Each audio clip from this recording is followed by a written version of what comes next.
Hello दोस्तों, स्वागत है एक बार फिर आपका गो फॉर प्रेप की इस नई क्लास में।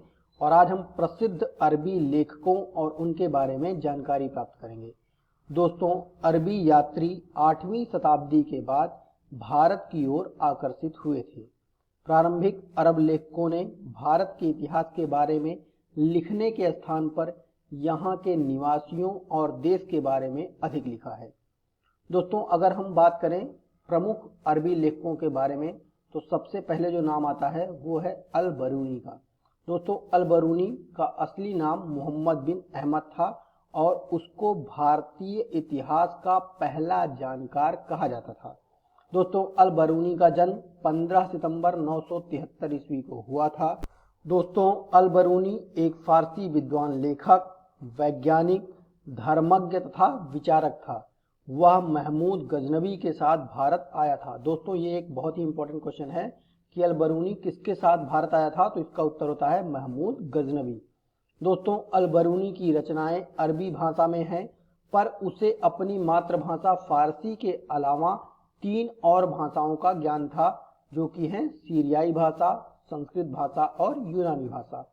दोस्तों, अल बरूनी ने 146 किताबें लिखी, जिसमें सबसे प्रमुख किताब किताबुल हिंद या तहकीक ए हिंद है और इसका मतलब होता है भारत की खोज। दोस्तों, ये क्वेश्चन बहुत बारी पूछा गया है कि किताबुल हिंद या तहकीक ए हिंद किताब की रचना किसने की, तो इसका उत्तर होता है अल बरूनी ने।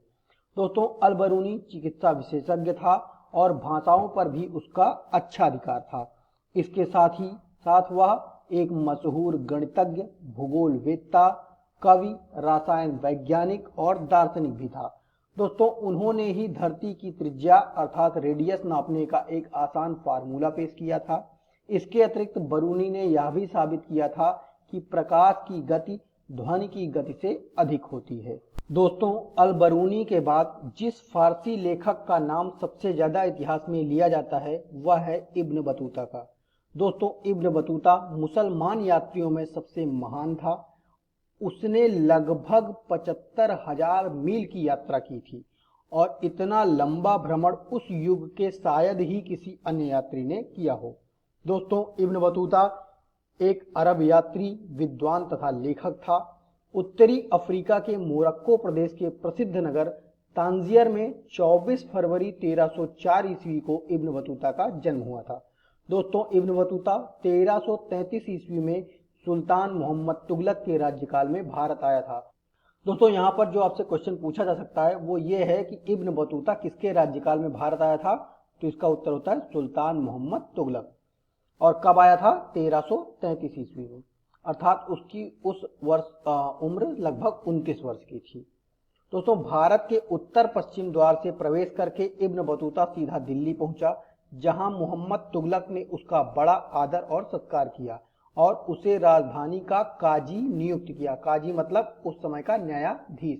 दोस्तों, इब्न बतूता ने अरबी भाषा में अपना यात्रा वृत्तांत रेहला लिखा हुआ है। बहुत इंपॉर्टेंट क्वेश्चन है दोस्तों कि रेहला किसकी रचना है, तो इसका उत्तर होता है इब्न बतूता की।